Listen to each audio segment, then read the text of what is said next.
Alleluia, alleluia. Alleluia, alleluia. Blessed are you, Father, Lord of heaven and earth. You have revealed to the little ones the mysteries of the kingdom. Alleluia, alleluia.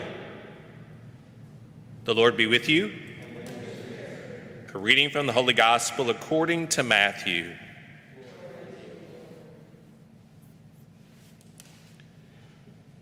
At that time, Jesus exclaimed, I give praise to you, Father, Lord of heaven and earth. For although you've hidden these things from the wise and the learned, you revealed them to the little ones. Yes, Father, such is your gracious will. All things have been handed over to me by my Father. No one knows the Son except the Father, and no one knows the Father except the Son, and to anyone to whom the Son wishes to reveal him. Come to me, all you who labor and are burdened, and I will give you rest. Take my yoke upon you and learn from me, for I am meek and humble of heart, and you will find rest for yourselves. For my yoke is easy and my burden is light. The gospel, the good news of the Lord. Praise to you, Lord Jesus Christ.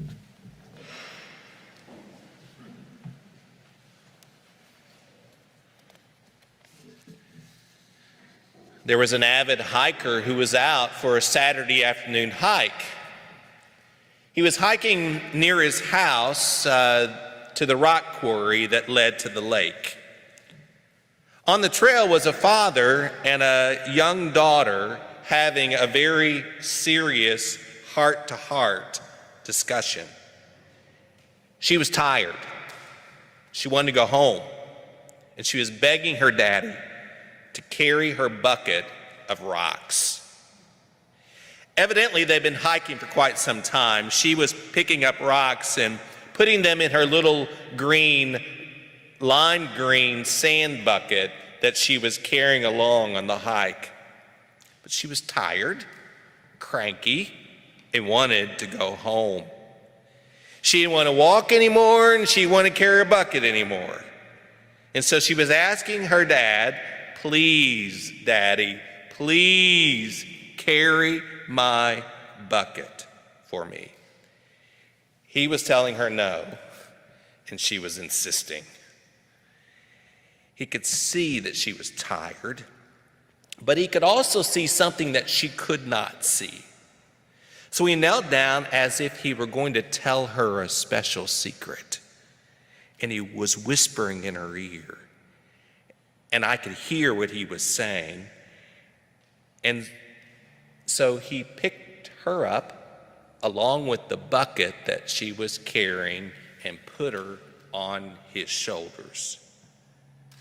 She didn't want to carry the bucket anymore, but he lifted her up anyway, and he put her there with the bucket in hand and continued to walk. It was at that point that she rested the bucket on top of his head. And with the bucket in hand, they continued to walk on the journey. It was an awesome, powerful sight to see. A father and a young daughter joined together in a labor of love. Jesus is calling all who are burdened and laden, weighed down, to come to him, to place their load upon him and let him help carry it. He continues calling and saying, if we tie ourselves to him, that it will be much easier for us to carry the difficulties, much easier for us to carry the burdens of our life. He won't necessarily take them away. We might cry out to him, take this burden from me. I don't want to carry it anymore. But he is saying, no, let me help you carry it. Let me help you lift up your worries, lift up your troubles, and I will help you to walk the journey with him. It's interesting that at the time of Jesus in the Jewish law referred to the yoke as a burden to be endured. It was something that would weigh you down and you had to carry it. The heavier it was, the more it would help you. The way the scribes and the Pharisees saw God's law was a burden that you had to carry. So when Jesus says, "Take my yoke upon you and learn from me," what he's saying is he's putting his new teaching, his law of love, his charity, his forgiveness up against the Jewish leaders and showing it as an unfitting and even burdensome interpretation of God's law that the people would have had to sit in the synagogue and listen to week after week. The great spirit behind Jesus' new teaching would be that he would lift it up, that he would help you to carry the burden and make it easier for people to be able to walk. As he says, "Come to me, all you who labor and are burdened and weighed down from life, and I will give you rest." 3 Sundays ago, we began preaching a series of sermons here at Christ the King that would help to move us from chaos to Christ. At the heart of this preaching is that we live in a world that's burdened, weighed down, burdened with the worldwide pandemic, burdened with the severe downturn in our economy, burdened with prejudice that it's experienced for years, but it's boiled to the surface and is now spilled out into our streets. It's wreaked havoc on our black brothers and sisters for years. Then in turn, all of this pushes up against our hardships, our worries, our sleepless nights, stirs fear in our hearts, and it disrupts the way that we've been accustomed to living our lives here forever. And we don't like it. We don't want to carry it anymore. We don't want what it's done to us. We feel the chaos. We feel the weight of the world. We don't want to carry it, and we would rather somebody else pick it up and carry it for us. You carry these rocks. You carry these burdens. Much like the father who picked up his daughter with the little lime green sand bucket in hand, Christ will not take the burden from us, but he will help us to pick it up and carry it. When we yoke or tie ourselves to him, he makes it easier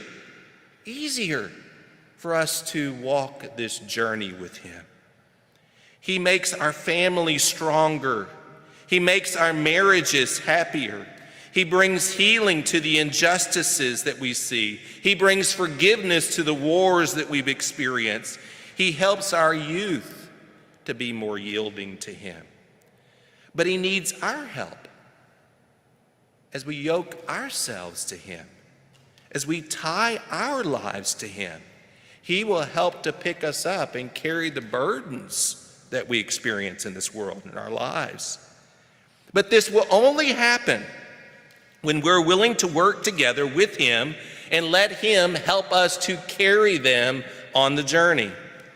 He will help then to transform our lives with his law of love and mercy and forgiveness.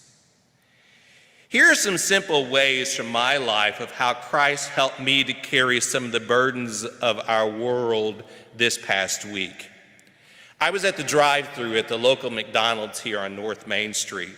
The car in the next line had already ordered, but they had gotten there after I did. I had already ordered, and I was going to get into the line to go to the window to pay. But they were going to proceed right in front of me. I smiled at them as they were trying to nudge their way in. And as I smiled and signaled for them to go ahead, knowing that they got there after I did, he said, no. And I was insisting and smiling. He says, no, go ahead. I got to the window and I paid for him. And when he got to the window, I saw him, reach in to pay, and she said, no, car in front. Well, he smiled and gave me a thumbs up. I smiled back, and then he paid for the car behind him. Later that same afternoon, I was at the Kroger, and someone had dumped out all their trash out of their car, seemingly, it looked like to me, into the wet pavement. It was a rainy afternoon. There was another Kroger bag there, so I picked it all up, picked it up out of the muck, put it in the Kroger bag, and took it to the trash can and threw it away. Someone saw me do that and smiled, and I smiled back. Later in the week, a friend of mine from Haiti messaged me on Facebook and said that my student who I sponsor there, a high school student, he and his family were without any money for food. I got a refrigerator full of food. Even in the midst of a pandemic, I'm eating, and they're not. And so I went to the Walgreens and I wired through Western Union some money to my student in Haiti. And later that evening, I got a picture of he and his family, his mom and his sister, sent to me on Instant Messenger, smiling and saying, thank you. Moving our world and our lives from chaos to Christ will happen when we help to pick up the burdens, when we help to lift up the chaos, when we help to move it along on the journey.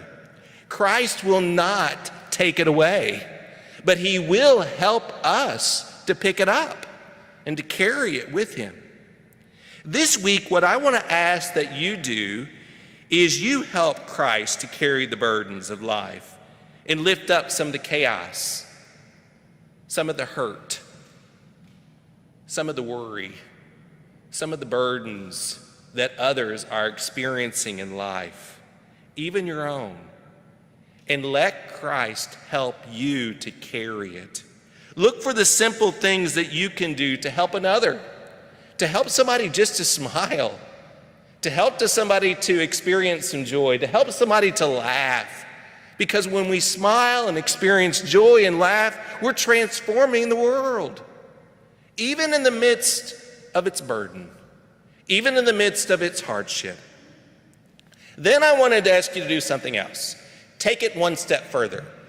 As Christians, we've been kind of taught that when we have a hardship or we help somebody else, that we don't tell anybody.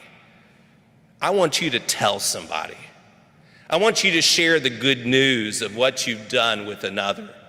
Put it on Facebook. Gloat about it. Instant message someone. Take a picture of it. Help somebody else to experience through a text or a phone call or just a good old letter, and write them and share with another what you've done. You see, it's when we share the good news with another that we lift up the burden of our world. Don't keep it to yourself. Instead, share it. Share the love, share the charity, and the forgiveness that comes only from yoking ourselves to Christ. And in turn, we lift up the chaos and the burden of our world.